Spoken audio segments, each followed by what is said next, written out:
अस्सलाम वालेकुम बेटा। बेटा इसमें हमने एंथैल्पी का चैप्टर स्टार्ट किया था और इसमें हमने एनर्जी प्रोफाइल डायग्राम कर ली थी और डेफिनेशन पे फोकस किया था। तो डेफिनेशन जो है वो बहुत अच्छी हो जानी चाहिए। तो आपके पास जिस तरीके से आप लोग नोट्स बनाते हैं वैसे ही नोट्स बनाइएगा। और हम डेफिनेशन के ऊपर आप जो है आखिरी आखिरी बात करने जा रहे हैं। इसमें ये पता चल जाए हमें कि कौन सा प्रोसेस एंडो होता है, कौन सा एक्सो होता है। तो इन सारी चीज़ों को हम एक जगह पे लिखने की कोशिश करते हैं। तो किसी भी डेफिनेशन में एक बात आपको समझाई थी कि जब डेफिनेशन लिखने जाएंगे तो उसमें हमें 3 बातों का ख्याल करना होता है, 1 एंड 2 एंड 3। 1, 2 एंड 3। हमारे पास जो चेंज आ रहा होता है वो यहाँ पर आ रहा होता है और बाकी 1 एंड 2 कांस्टेंट होता है। तो हमने यहाँ पे लिख दिया कि एंथैल्पी चेंज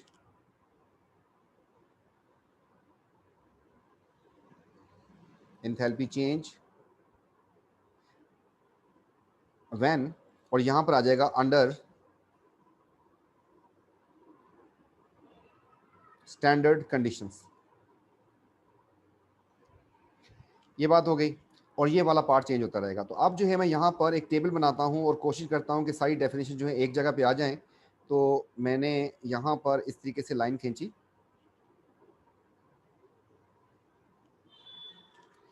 और एक लाइन हम यहाँ पे खींच देते हैं, यहाँ पर हम एक लाइन खींच देते हैं, यहाँ पर हम एक लाइन खींच देते हैं। देखिए हर डेफिनेशन में पहला पॉइंट लाजमी आएगा एंड दैट इज आप लोग लिखेंगे कि एंथैल्पी चेंज व्हेन, और बिल्कुल इस तरीके से आखिरी पार्ट जो है आपको लिखना होगा अंडर स्टैंडर्ड कंडीशंस। ये तीसरा पार्ट हो गया। सेकंड पार्ट जो है हम इसमें लिखते जाएंगे। तो मैंने फॉर एग्जांपल यहाँ पर कर दिया इस तरीके से, एक यहाँ पर मैं लिखना चाह रहा हूँ डेल्टा एच फॉर्मेशन। इस तरीके से सेकंड पार्ट हो गया। फिर थर्ड डेफिनेशन आ जाएगी यहाँ पर।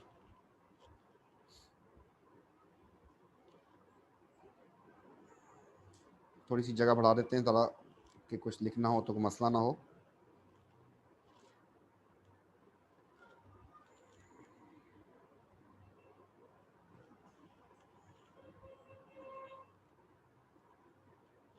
ये कर दिया हमने। Delta H formation, delta H combustion, delta H neutralisation, delta H atomisation, delta H solution, delta H vaporisation. ये हो गई आपके पास डेफिनेशन। अब हमें ये देखना है कि ये एंडो होती हैं या एक्सो होती हैं, एंडो या एक्सो। तो फॉर्मेशन कैन बी एंडो और एक्सो। वजह क्या थी? वजह थी बिकॉज बॉन्ड ब्रेकिंग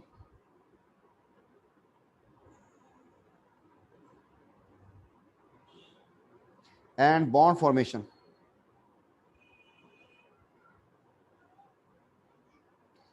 दोनों होते हैं इसमें। कंबस्शन ऑलवेज एक्सो, वो एक एक्सेप्शन थी, उसके अलावा सारे एक्सो। वजह क्या थी? Because oxygen always form stronger bonds. जब भी ऑक्सीजन बॉन्ड बनाती है किसी के साथ वो स्ट्रॉन्गर बॉन्ड होता है, इसलिए हमेशा एनर्जी ज़्यादा रिलीज होगी। ये भी ऑलवेज एक्सो। वजह because only bond formation occurs. कौन सा bond? H and O H का बॉन्ड बन जाता है यहाँ पर। एटोमाइजेशन ऑलवेज एंडो, वजह बिकॉज ओनली बॉन्ड्स ब्रेक, चाहे मेटेलिक एलिमेंट हो या कोवेलेंट हो तो उसमें बॉन्ड टूटते ही हैं। Solution, it can be endo और एक्सो। जबकि होता यह है कि पानी में जब कोई चीज़ जाएगी तो हो सकता है कि स्ट्रॉन्गर बॉन्ड बन जाए और हो सकता है कि पानी के अपने बॉन्ड ही स्ट्रॉन्गर हो और वीक बॉन्ड बने, तो बॉन्ड फॉर्मेशन बॉन्ड ब्रेकिंग दोनों इन्वॉल्व होता है। यहां पर भी हमारे पास एक्सप्लेनेशन में आ जाएगा because bond formation and bond breaking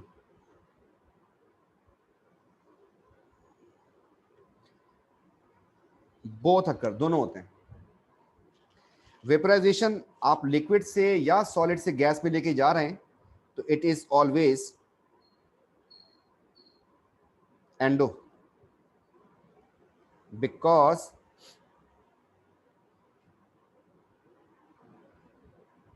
energy, because bond breaking, बस बिकॉज बॉन्ड्स ब्रेक होते हैं। वजह आपके सामने, अगर फॉर एग्जांपल कोई भी चीज़ थी, एक्स था, आप उस एक्स को वेपर्स में लेके जा रहे हैं, अगर वो लिक्विड था तब भी आपको बॉन्ड तोड़ने, अगर वो सॉलिड था तब भी आपको बॉन्ड तोड़ने होंगे। इसलिए डेफिनेशन इनकी सबको पता है, तो यहाँ पर लिखना शुरू करते हैं। यहाँ पर हो जाएगा हमारे पास 1 mole, sorry 1 mole of compound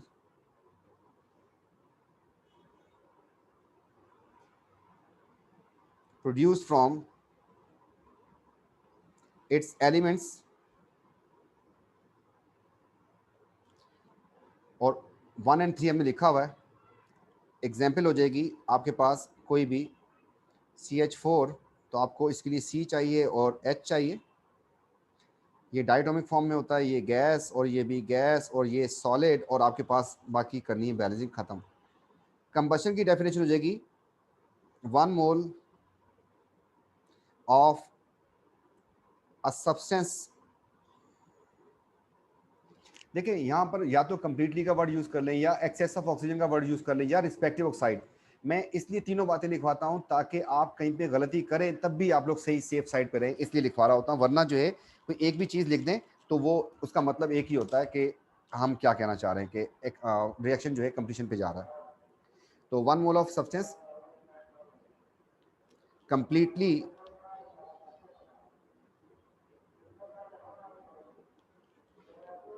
burned in excess of oxygen to produce its respective oxides। For example हमारे पास आ गई कि H2S था हमारे पास, ये गैस होती है।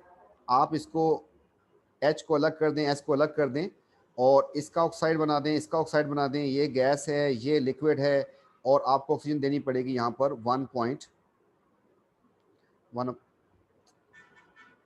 1.5 ऑक्सीजन, क्योंकि 1 मोल इसको रखना था रिएक्टेंट को। न्यूट्रलाइजेशन की definition 1 mole H ions react with या neutralize with 1 mole OH ions to produce 1 mole H2O। ठीक है, it is very simple and majority questions are from these above 3 definitions। Atomisation की डेफिनेशन इस तरीके से हम इसमें लिख देंगे, सोल्यूशन की लिख देंगे और वेपराइजेशन की लिख देंगे। तो हमारे पास रिवीजन के लिए ये एक टेबल बनेगा जिसकी बेस पे हम सब कुछ इसका वो काम कर सकते हैं। तो एटोमाइजेशन की हो जाएगी 1 mole of gaseous atoms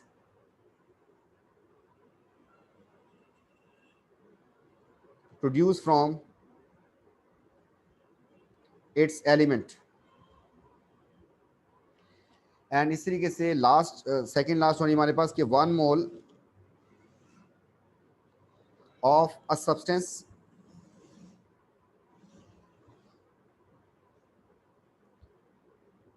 dissolve in excess of water to produce aqueous particles, and vaporization की हो जाएगी हमारे पास, एक्सेस ऑफ वाटर को मैंने अंडरलाइन किया ताकि आप भूलें ना, एंड 1 मोल हो जाएगा यहाँ पर of vapours produce from a volatile substance. Volatile substance का कॉन्सेप्ट हमने इसलिए यहाँ पे यूज किया कि अगर हमारे पास वोलेटाइल ना हो, आम जैसे आयनिक कंपाउंड है वो तोड़ते ही नहीं, उनके वेपर बनाना तो बहुत मुश्किल हो जाएगा। ठीक है, तो इस तरीके से हम इसको लेके चल रहे हैं और ये डेफिनेशन कर ली। अब जो है हम इसके क्वेश्चन स्टार्ट करते हैं बेटा। इसके बाद जो है हमारे पास एक टॉपिक है, दैट इज हीट कैपेसिटी का। This is a direct way to solve questions, and I am writing here formula delta H. If you want to find तो आपके पास नेगेटिव लगा देंगे, फिर एम सी डेल्टा टी।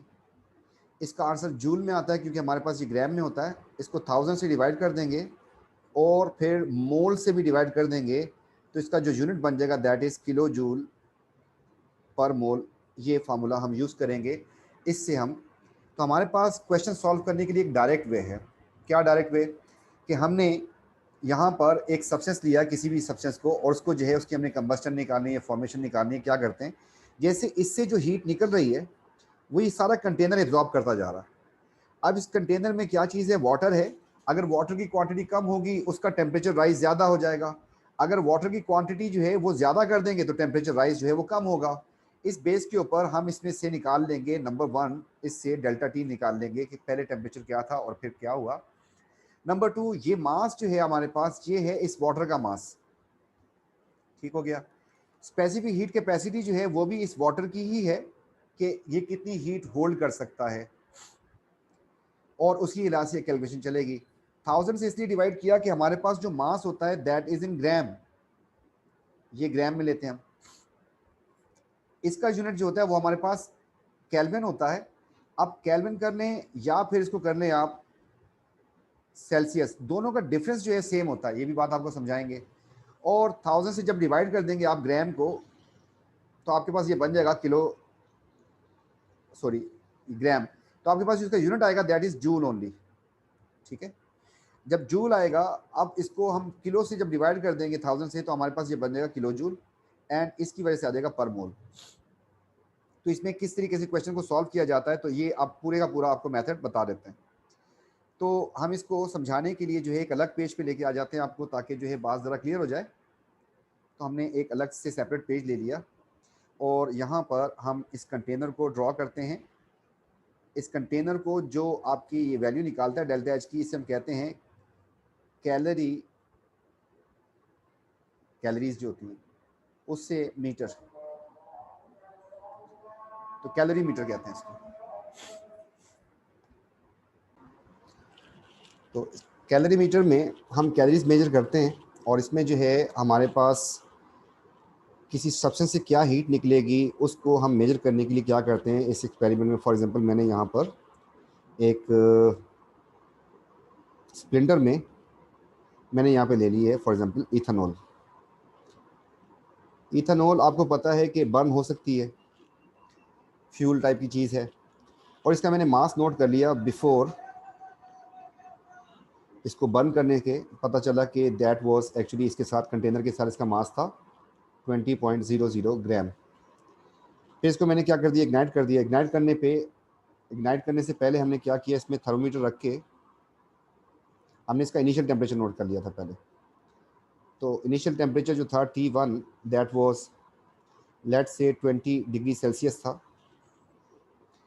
जब हमने इसको इग्नाइट कर दिया, इससे हीट निकलेगी और वो हीट जो है इस पानी को जाके गर्म करेगी, जिसकी वजह से एक पर्टिकुलर टाइम तक हमने इसको किया। उसके बाद हमने इसको स्टॉप कर दिया। स्टॉप करने के लिए हमने क्या किया, इसको हमने क्लोज कर दिया, यहाँ पे कैप रख दिया इसके ऊपर। और फिर इसका जो मास है वो हमने नोट किया कि आफ्टर हीटिंग जो इसका मास जो है वो रह गया लेट से 18.00 ग्राम रह गया। तो आपका जो इथेनॉल बर्न हुआ, मास ऑफ इथेनॉल जो कि बर्न हुआ या यूज़ हुआ, दैट इज़ माइनस करके 2.00 ग्राम आपके पास ये एक चीज़ आ गई। इस तरीके से T2 जो था हमने वो नोट किया, तो T2 जो था दैट इज़ लेट से 33 डिग्री सेल्सियस हो गया। तो इस बेस के ऊपर जो है हमने यहाँ पर किया डेल्टा टी। डेल्टा का मतलब चेंज होता है, चेंज में फाइनल माइनस इनिशियल आता है, फाइनल माइनस इनिशियल। तो T2 माइनस T1 करेंगे, इसका यहाँ पर आ गया 33 और यहाँ पर आ गया, चले मैं इसको सिंपल नंबर रख लेता हूँ ताकि मुझे उसमें कन्वर्जन में आसानी रहे। मैं इसको 30 कर देता हूँ, 30। तो 30 कर दिया इधर, 20 कर दिया इधर, तो इसका जो डिफरेंस आएगा दैट इज़ 10 डिग्री सेल्सियस। अब अगर इसको मैं केल्विन में कन्वर्ट कर दूँ तो इसमें 273 ऐड करना पड़ेगा, आपको पता है। तो 273 आप इसमें ऐड कर दें और 273 आप इसमें ऐड कर दें, तो आपके यही आंसर जो है बन जाएंगे 303 एंड यहाँ पर हो जाएगा 293। अब भी आपका डिफरेंस जो है वो यही आएगा। तो ये बात आप समझ लें कि केल्विन का डिफरेंस या सेल्सियस का डिफरेंस जो है वो बराबर होता है। तो इससे आपके पास डेल्टा टी आ गया। फिर आपने जिस कंटेनर में मास रखा था वाटर का, वो आपने पहले ही उसको मेजर किया हुआ था, पता चला कि वो 100 सेंटीमीटर क्यूब था। 100 सेंटीमीटर क्यूब वाटर हो तो 100 ग्राम वाटर के बराबर होता है। आपको पता है कि वाटर की डेंसिटी जो है वो 1 होती है। तो density is equal to mass upon volume. तो आपका अगर मास निकालना है इससे, तो मास हो जाएगा D इंटू वी। तो वॉल्यूम आपका 100 था, डेंसिटी क्योंकि इसकी 1 होती है तो आपके पास आंसर यहाँ पर भी 100 ही आ जाएगा। इसलिए हमने कहा कि जितने सेंटीमीटर क्यूब होते हैं उतने ही ग्राम्स होते हैं वाटर के लिए। ये सारा डेटा आने के बाद जो है हमने, आप लोगों ने ओ लेवल्स में एक फार्मूला पढ़ा था that is delta Q is equal to M C delta theta जो पढ़ा था। तो वहाँ पर क्यू जो था is equal to M C delta theta पढ़ा था आप लोगों ने। इसी को हमने रिफॉर्म कर दिया, ये हीट थी, हम इसको कहते हैं डेल्टा एच आर। कोई भी रिएक्शन हो रहा है, ये बन जाएगा M C and delta T, हमारे पास केमिस्ट्री में बन जाता है। अब इसके यूनिट्स को देखते हैं अगर, तो ये दोनों चीज़ें जो हैं, ये बस बात आपको बहुत सारे बच्चों को मसला होता है, प्रैक्टिकल में बार बार आता है ये क्वेश्चन। तो ये दोनों चीज़ें जो हैं सोल्यूशन की हैं या वाटर की हैं, वाटर या सोल्यूशन की, जो भी आपके पास होगा किसी भी केस में जो आएगा। इसके बाद जो है मास का जो यूनिट है वो हम लेते हैं ग्राम में।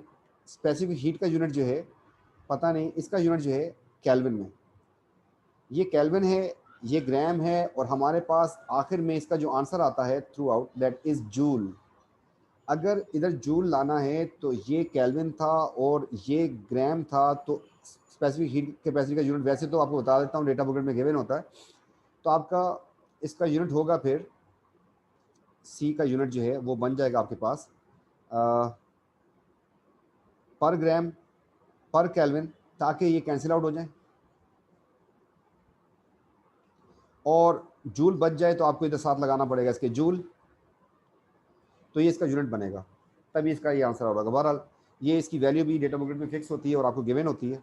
तो 4.3 या 4.21 जो भी आपको क्वेश्चन में देगा तो उससे हम जो है काम करना पड़ेगा। तो पहला काम तो ये हो गया।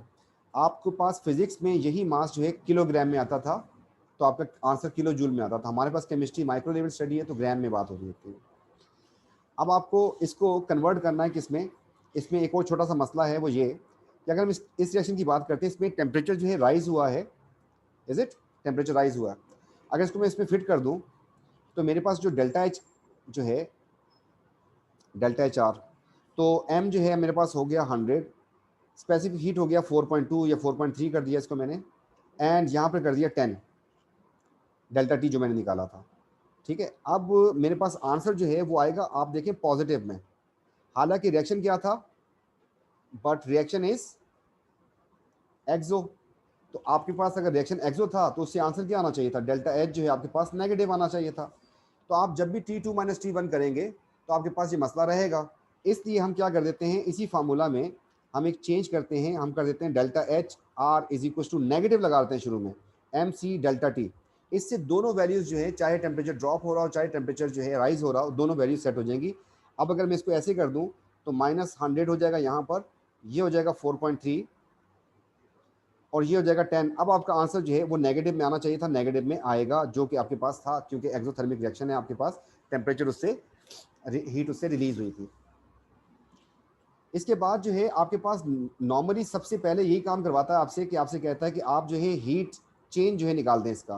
तो आप लोग इस तरीके से निकाल सकते हैं उसमें heat change mc delta T से। और आपके पास किसी भी इंथैल्पी का यूनिट जो है, चाहे वो फॉर्मेशन हो, चाहे वो कंबस्टन हो, चाहे वो न्यूट्रलाइजेशन हो, इन सारे केसेस में आपका जो आंसर है वो होना चाहिए किसमें, किलो जूल पर मोल में, इसमें आंसर होना चाहिए। तो अभी तक हमने ये देखा कि नेगेटिव mc डेल्टा टी से जो हमारे पास चीज़ आती है तो उसका आंसर जूल में होता है। अगर हम इसको किलो जूल में कन्वर्ट करना चाहें तो क्या करना होगा आपको, अगर आप इसको 1000 से डिवाइड कर दें तो आपके पास अब ये आंसर बन जाएगा किलो जूल में। तो मैंने यहाँ पे लगा दिया mc डेल्टा टी अपॉन 1000 कर दूंगा तो किलो जूल हो जाएगा। अब अगर इसको पर मोल में लेके जाना है तो आप इस पूरी चीज़ को डिवाइड कर दें किस चीज़ से, मोल से, और इसको भी मोल से हो जाएगा फिर। तो आपके पास अब यूनिट बन जाएगा किलो जूल पर मोल। तो अब ये इसको रीअरेंज करें फार्मूला को तो हमारे पास बन जाएगा mc delta T upon 1000 and upon mole.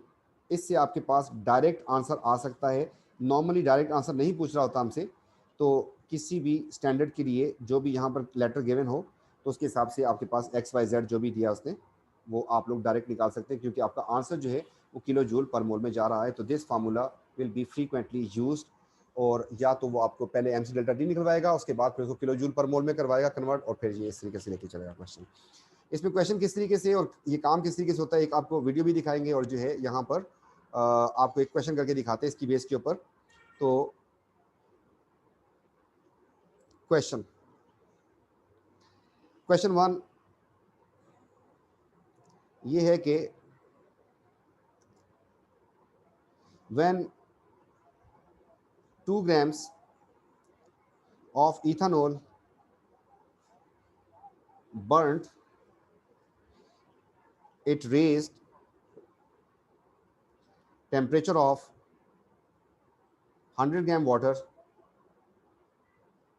from 20 degrees Celsius to 30 degrees Celsius. If C is 4.3, find delta H combustion of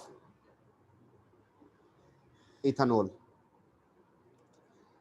सीधा फार्मूला उठाया डेल्टा एच कंबस्टन, अगर बोल दिया उसने इसका मतलब वो बात कर रहा है किलो जूल पर मोल के हिसाब से।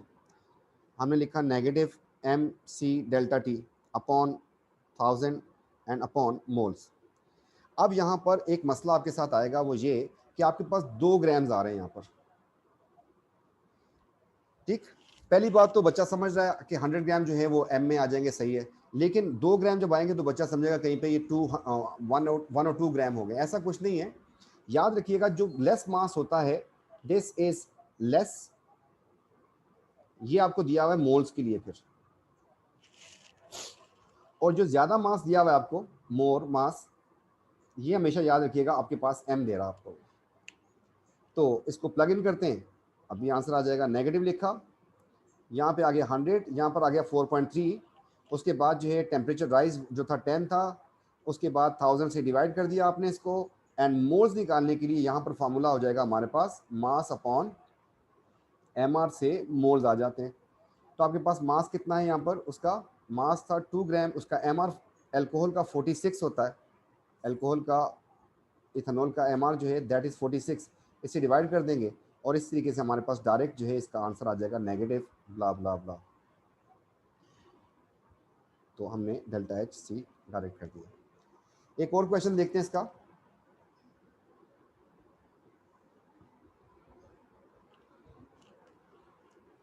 Question 2, to 20 centimetre cube of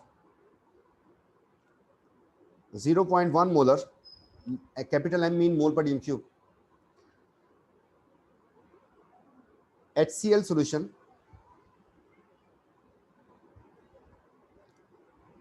50 centimeter cube पूरा ही डाल देते हैं बराबर बराबर, 20 centimetre cube of 0.1 molar sodium hydroxide added. If temperature rise is 4.5 degrees Celsius, find delta H neutralization. Again formula हमारे पास है negative mc delta t upon 1000 and upon moles. Delta H neutralisation answer direct kilo joule per mole में आ सकता है. अब इसमें थोड़ा सा विजुलाइज आपको ये करना है कि आपके पास कंटेनर में पहले आपके पास 20 सेंटीमीटर क्यूब था, मतलब 20 ग्राम. आपने इसमें थर्मोमीटर रख के पहले टेम्परेचर नोट कर लिया. जब आपने इसमें सेकंड 20 ऐड किया तो फिर टेम्परेचर राइज हुआ होगा ना. तो आपके पास जो टेम्परेचर राइज हो रहा है वो टोटल सोल्यूशन का हो रहा है. मतलब m जो है आपका जो मास है, अब इस बार v टोटल हो गया आपके पास. ये हमेशा ऐसा होगा, जब दोनों सोल्यूशन मिक्स नहीं होंगे तो टेम्परेचर राइज कैसे आ सकता है. तो इसलिए आपके पास नेगेटिव लिखा, ये बन जाएगा आपके पास 20 + 20, दोनों सोल्यूशन का वॉल्यूम आपने ऐड कर दिया. स्पेसिफिक हीट कैपेसिटी आप लोगों ने उठा ली डेटा बुकलेट से 4.3. टेम्परेचर राइज जो था दैट इज 4.5, डिवाइड कर देंगे 1000 से. अब आपको निकालने हैं मोल्स. इस बार आपको कॉन्सेंट्रेशन वॉल्यूम दिया हुआ है दोनों का एग्जैक्टली सेम, जितना जितना चाहिए था. आप HCl के अगर मोल्स कॉन्सेंट्रेशन को, इसको कॉन्सेंट्रेशन और वॉल्यूम को मल्टीप्लाई करते हैं, अगर आप इसको करें तब दोनों केसेस में आपके पास सेम है, ये वाली बात भी सेम है. तो मोल्स निकालने के लिए अब जो आपका फार्मूला लगेगा दैट इज C/V. अब आपको अगर न्यूट्रलाइजेशन की डेफिनेशन याद हो तो वो ये थी कि 1 mole of H ion and 1 mole of O H ion. तो आप किसी भी के 1 मोल ले लें, क्योंकि सबके हिसाब से 1 मोल था. तो आप चाहे एच आइन के मोल निकाल लें, चाहे आप निकाल लें सोडियम हाइड्रोक्साइड के OH के मोल्स निकाल लें, दोनों केसेस में आपके पास आंसर आ जाएगा. तो इस वक्त हमारे पास -40 × 4.3 × 4.5 डिवाइड बाय 1000. कॉन्सेंट्रेशन ले लिया आपने 0.1 एंड वॉल्यूम उठा लिया 20. This 20 should be divide by 1000 to make it decimetre cube. तो इस तरीके से आप इसके मोल्स निकाल लेंगे और आपके पास आंसर आ जाएगा डेल्टा H न्यूट्रलाइजेशन का डायरेक्ट. ठीक, एक और क्वेश्चन करते हैं इसका. नेक्स्ट पेज पे चले जाते हैं.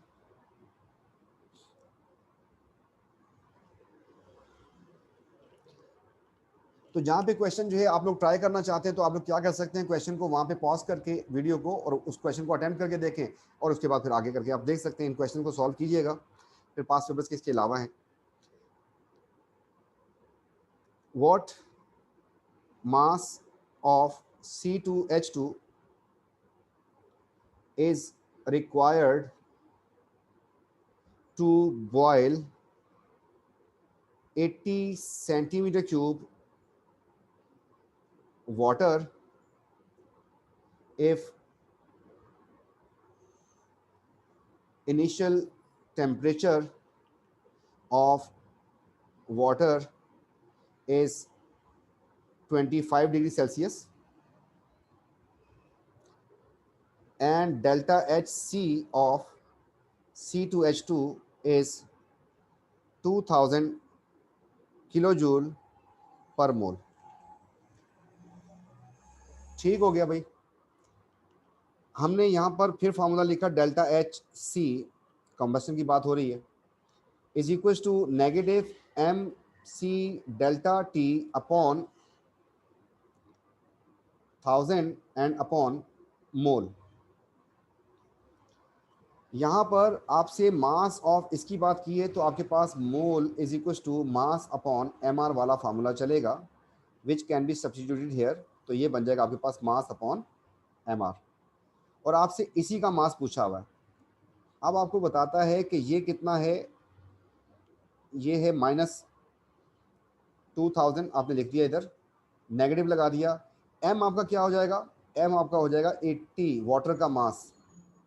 स्पेसिफिक हीट कैपेसिटी जो है वो 4.3.